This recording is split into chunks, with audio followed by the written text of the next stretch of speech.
Calories ஒரு நாளைக்கு 2000 calories எடுத்துக்கலாம். நார்மலாக பார்த்தீங்கன்னா நீங்கள் சாப்பிட்ற ஒரு கப் ரைஸ், அதாவது 250 கிராம்ஸ் ஆஃப் ரைஸில் வந்து 350 கேலரிஸ் இருக்குது. ஸோ அப்போ நீங்கள் சாப்பிட்ற குழம்பு, ரசம், மோர், மற்ற டைம்ஸில் நீங்கள் எடுத்துக்கக்கூடிய ஃபுட்டு, எல்லா ஸ்நாக்ஸ் எல்லாத்தையும் சேர்த்து நீங்கள் கால்குலேட் பண்ணிக்கோங்க.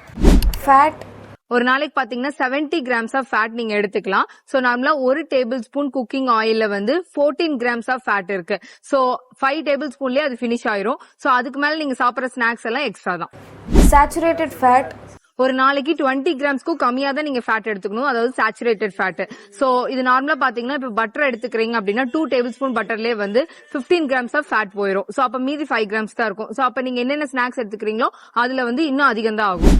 கார்போஹைட்ரேட்ஸ் ஒரு நாளைக்கு 250 கிராம்ஸ் வரைக்கும் நீங்க கார்போஹைட்ரேட் எடுத்துக்கலாம். நார்மலா நீங்க சாப்பிட்ற 250 கிராம்ஸ் ஆஃப் ரைஸ்ல 70 கிராம்ஸ் கார்போஹைட்ரேட் இருக்கு. அதுக்கேற்ற மாதிரி கால்குலேட் பண்ணிக்கோங்க. புரோட்டீன் ஒரு நாளைக்கு நீங்க 50 கிராம்ஸ் வந்து புரோட்டீன் எடுத்துக்கலாம். நார்மலா வந்து 100 கிராம்ஸ் ஆஃப் ஸ்ப்ரவுட்ஸ்ல வந்து 3 கிராம்ஸ் புரோட்டீன் இருக்கு. ஒரு எக்ல பாத்தீங்கன்னா 6 கிராம்ஸ் புரோட்டீன் இருக்கு. அதுக்கேற்ற மாதிரி நீங்க கால்குலேட் பண்ணிக்கோங்க. சுகர் ஒரு நாளைக்கு 90 கிராம்ஸ் தான் நீங்க சுகர் எடுத்துக்கணும். அதுக்கு அதிகமா எடுத்துக்க கூடாது, அதுக்குள்ளதான் நீங்க எடுத்துக்கணும். நீங்க சாப்பிட்ற ஒரு டேபிள் ஸ்பூன் சுகர்லயே வந்து பாத்தீங்கன்னா 14 கிராம்ஸ் வந்து சுகர் இருக்கு. சோ அப்போ அதுக்கேற்ற மாதிரி நீங்க கால்குலேட் பண்ணிக்கோங்க. சால்ட் ஒரு நாளைக்கே வந்து 5 to 6 கிராம்ஸ் தான் நீங்க சால்ட் எடுத்துக்கணும். அதாவது அது ஒரு டீஸ்பூன் கணக்கு. உங்களோட ஃபுல் ஃபுட்லயும் சேர்த்தியா அவ்வளவுதான் இருக்கணும் ஒரு ஆளுக்கு. ஃபைபர் ஒரு நாளைக்கு பாத்தீங்கன்னா அட்லீஸ்ட் ஒரு 25 கிராம்ஸ் ஆவது நீங்க ஃபைபர் எடுத்துக்கணும். ஒரு 100 கிராம்ஸ் நீங்க வெஜிடபிள் எடுத்துக்கிறீங்கனாலே அதுல 1.5 கிராம் தான் ஃபைபர் இருக்கு.